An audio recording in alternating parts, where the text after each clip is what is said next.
Finally जी IPL 2025 की retention list जो है वो सामने आ चुकी है। तो आइए देखते हैं कि विक्रांत गुप्ता का जो है वो आईपीएल 2025 की रिटेंशन लिस्ट पर जो है वो क्या कहना है।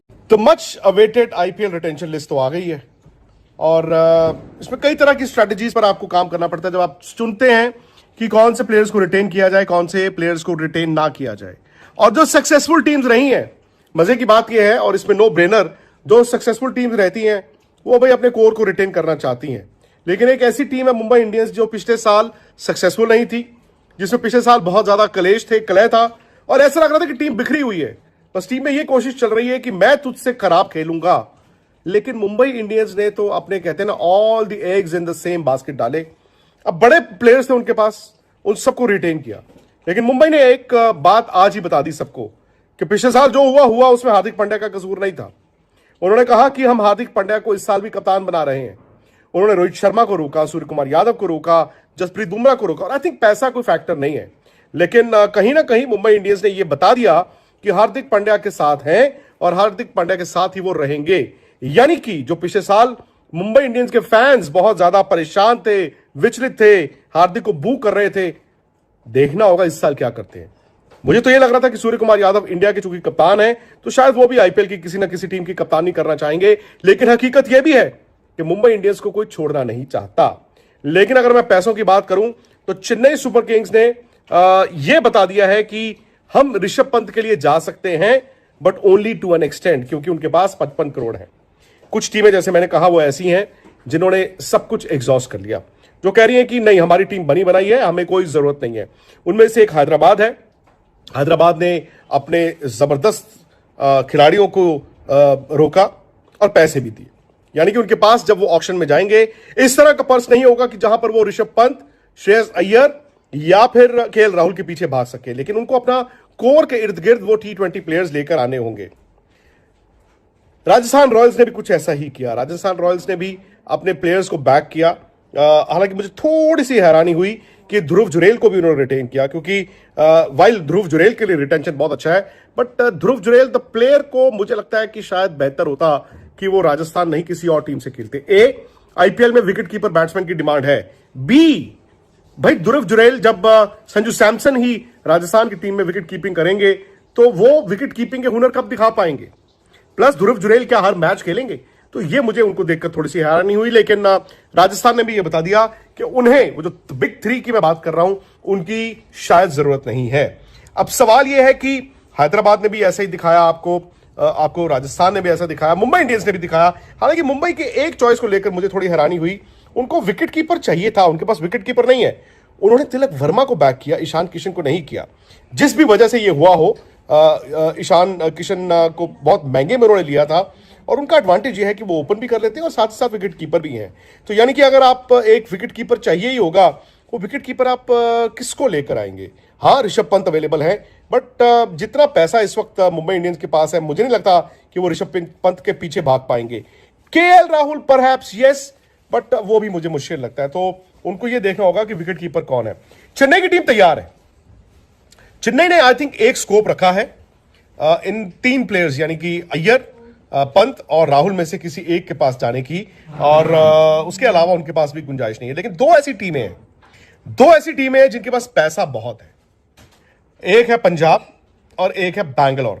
हालांकि बैंगलोर मुझे थोड़ी हैरानी हुई, उन्होंने मोहम्मद सिराज को छोड़ दिया, लेकिन 83 करोड़ उनके पास है और पंजाब के पास 110.5 करोड़ हैं। यानी कि पंजाब तो भाई अगर सेल भी लगी हो तो उसमें भी चली जाएगा, बंपर सेल हो उसमें भी चला जाएगा। वो ऋषभ पंत के लिए किसी भी हद तक जा सकते हैं। जो मुझे अब मोटा मोटा समझ आ रहा है ना, और जो आपको भी समझ आ रहा होगा, वो ये श्रेयस अय्यर कोलकाता में कंफर्टेबल नहीं थे, उनको वो क्रेडिट नहीं मिला, वो वहां से मूव आउट हुए। उनको दिल्ली से उनका राब्ता हुआ, दिल्ली ने कहा हाँ यार हम तो चाहते हैं आप आइए, इसलिए दिल्ली ने शायद ऋषभ पंत को उतनी हूल नहीं दी।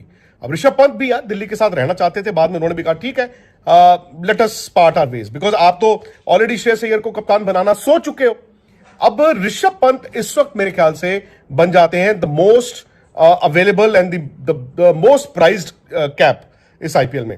हालांकि देखिए श्रेयस अय्यर एक आईपीएल जिताने वाले कप्तान है, एक फाइनल खिलाने वाले कप्तान है, उन्होंने बल्ले के साथ भी तब रन बनाए थे। हालिया उनकी परफॉर्मेंस इतनी अच्छी नहीं थी, बट वो अवेलेबिलिटी के लिहाज से भाई उनके भी बहुत बड़े क्रेडेंशियल्स हैं। मुझे लगता है कि दिल्ली कैपिटल्स जा रहा है श्रेयस अय्यर के लिए और ऋषभ पंत के लिए, चूंकि कप्तान कोलकाता को भी चाहिए, कप्तान पंजाब को भी चाहिए और हो सकता है कप्तान बैंगलोर को भी अल्टीमेटली चाहिए हो, तो लखनऊ को भी चाहिए। लखनऊ के पास एक स्टॉप गैप अरेंजमेंट है जहां पर वो अगर ना कोई कप्तान मिले तो निकोलस पूरन के पास जा सकते हैं। बैंगलोर देखिए ये बातें चल रही हैं कि विराट को उन्होंने रिक्वेस्ट की है, बट अगर जब तक विराट खुद नहीं कहेंगे हाँ मैं कप्तानी करना चाहता हूं, मैं तो मानूंगा नहीं। तो बैंगलोर को भी हो सकता है कप्तानी का एक ऑप्शन नंबर 1 चाहिए हो, वो केएल राहुल भी हो सकते हैं। और अब बात आ जाती है ऋषभ पंत की। पंत के लिए सब जाएंगे, लखनऊ भी जाएगा, बट पंजाब के पास पैसा ज्यादा है। कौन कितना डेस्परेट होगा भाई, अल्टीमेटली तो बात वहीं आ जाती है। तो पंत के लिए मुझे लगता है कि बैंगलोर भी फर्स्ट प्रेफरेंस पंत और शायद पंजाब की भी फर्स्ट प्रेफरेंस पंत, दिल्ली की शायद फर्स्ट प्रेफरेंस श्रेयस अय्यर है। और केएल राहुल के लिहाज से देखें तो मुझे लगता है कि अगर पंत नहीं तो बैंगलोर वो डेफिनेटली वांट कि केएल राहुल आ जाएं। केएल राहुल क्या कोलकाता जा सकते हैं कप्तान के तौर पर, बिकॉज कोलकाता को भी कप्तान चाहिए।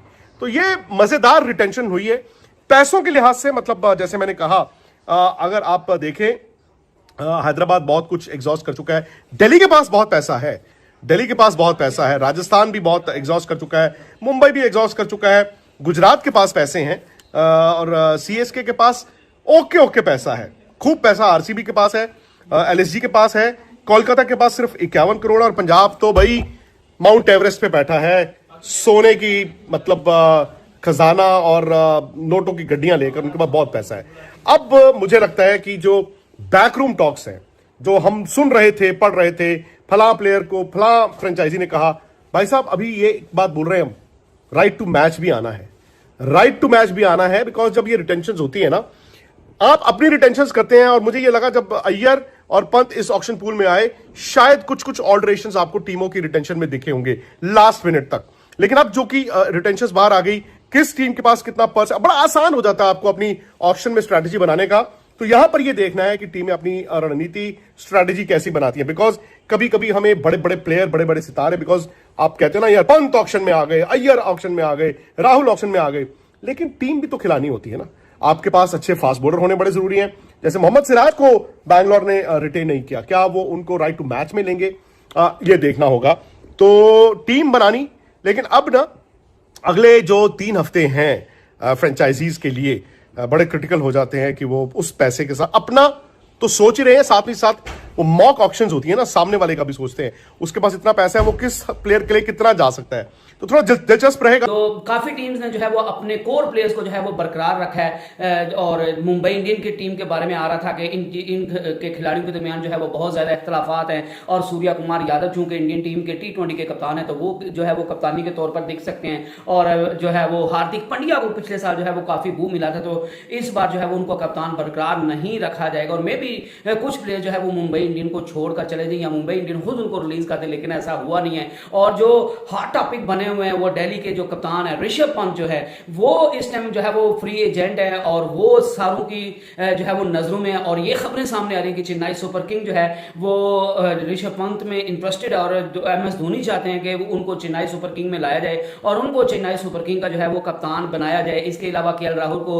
जो है वो लखनऊ सुपर जायंट्स ने रिटेन नहीं किया, और वो तो पहले लग रहा था कि वो रिटेन नहीं करेंगे, तो उनके बारे में खबर ही आ रही है कि वो आरसीबी की तरफ से जो है वो खेलते हुए दिखाई दे रहे हैं। और आरसीबी के पास जो है वो काफी पैसा भी अभी बाकी है, तो वो आरसीबी की तरफ से खेलते हुए दिखाई दे सकते हैं, वो एज ए कप्तान भी जो है वो दिख सकते हैं। लेकिन विराट कोहली को जो है वो कप्तानी की ऑफर जरूर हुई है आरसीबी के कोच की तरफ से, आरसीबी की टीम मैनेजमेंट की तरफ से, लेकिन जब तक ऑफिशियली विराट कोहली खुद जो है वो ये नहीं मान लेते, तो तब तक जो है वो बात वो पक्की नहीं है। कोलकाता नाइट राइडर जिनने पिछले साल जो है वो श्रेयस अय्यर की कप्तानी में जो है वो कोलकाता नाइट राइडर को टाइटल जितवाया था आईपीएल का, उसको जो है वो उन्होंने रिटेन नहीं किया, तो उनके बारे में खबरें आ रही है कि उनको जो है वो दिल्ली जो है वो खरीदने में इंटरेस्टेड है, और दिल्ली के वो कप्तान भी बन सकते हैं। और लखनऊ सुपर जायंट्स में जिस तरह जो है वो केएल राहुल को जो है वो ह्यूमिलेट किया गया था, उसके बाद तो ये लग ही नहीं था रहा कि वो उधर खेलेंगे, तो वो आरसीबी में जाते हुए दिखाई दे सकते हैं। तो रिटेन प्लेयर